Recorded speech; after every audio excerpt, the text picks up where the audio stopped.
the major fight was between the two brothers. For whatever reasons, I don't want to go into that, what was left to whom, whether there was a will of Dhirubhai Ambani or not, etc., etc. But they have got together after a lot of acrimony. The rest will have to get together, and both the brothers, I think, should work towards that. In a very rare case, if he does not fall in line, we'll have to leave the group. Mr. Ranina, forgive and forget is one thing to say, another thing to implement, given the amount of bad blood there has been. Do you see all these executives being able to give up all the bad blood? Do you see this rapprochement last?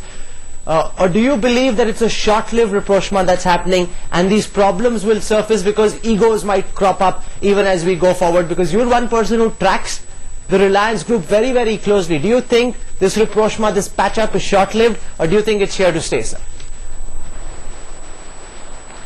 I don't think it is short-lived at all. I think it is here to stay. As far as the executives are concerned, they are professionals. They will definitely fall in line. And I believe that in the old theory that the best way to fight your enemy is to make him your friend.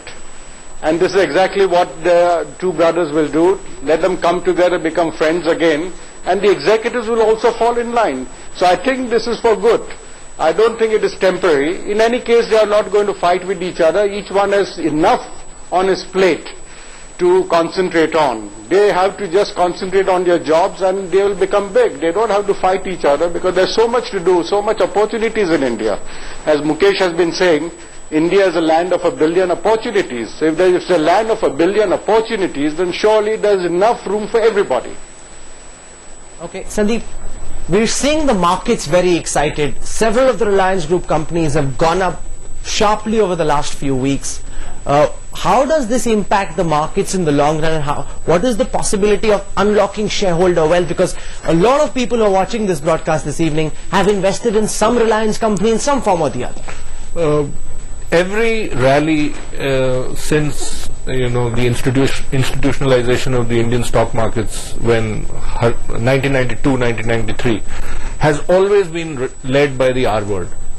The last rally is the only one when it's bounced from 8,000 to 17,500 as we speak, where the R word has not contributed at all. And this is despite Reliance Industries having a 10.5% weightage in the BSE Sensex. It's the tech companies which front ran this rally. It's the public sector banks, it's the private sector banks, it's the public sector companies which have front run this rally. So what have we seen over the last 30 days or so, ever since that fateful Sunday when those statements were issued, similar sounding statements were issued? We've seen a significant ramp up in ADAG scripts. Actually, if you notice, it is Reliance Industries script which is only moved by 8%. ADAG scripts have moved by anything between 15 to 60%. 60%. Now, they fell also. That's precisely the reason, because there was an overhang. Now, RCom, if it wanted to do a deal, for instance, with an MTN, could not do that deal because the right of first refusal was with Mukesh Ambani. So that overhang has been removed, and with the removal of that overhang, you are seeing all these scripts bound ahead, and I think that's the way forward. Okay, Mr. Bajaj, if you were planning, the business empires of the two brothers, what is the advice that you would give them? Mukesh Ambani is sitting on thousands of crores of cash.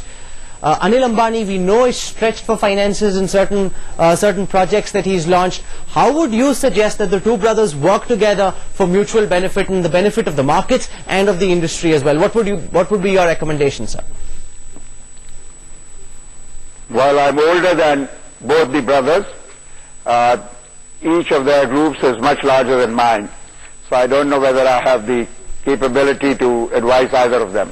But let me take a chance.